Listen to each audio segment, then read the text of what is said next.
এই জন্য এখলাস নিয়ে আমাদের যিনি আমাদের নবীনগরের সভাপতি হয়েছেন বুজুর্গ মানুষ সাইবুল হাদিস এবং ব্রাহ্মণবাড়িয়ার জেলার যিনি ওলামা পরিষদের সভাপতি ওই হজরত আমাদের এই নবীনগরের এই হিসাবে এদের ছায়া করে দেখা এদেরকে আমির মানি না মৌলবী মানি না।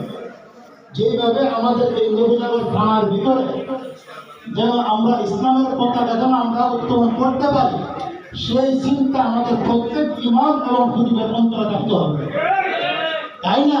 যে আমার গ্রামের মানুষ সবাই বড় আমরা সবাই বড় মানুষরা করে এখন আমি লাগা দিলে হয়তো যে সামনে যাইতে পারি আল্লাহ ফুল 2000 টাকা বসা 4000 টাকাতে বসা পরামর্শ অনুযায়ী এটা আল্লাহ বুঝে বসা।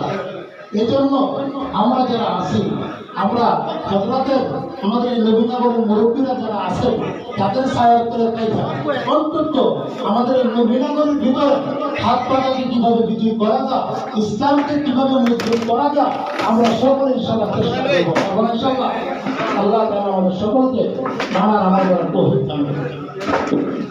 ওদের হাজিরিন বিশ্ববিদ্যালয় আছে আজকে জাতীয়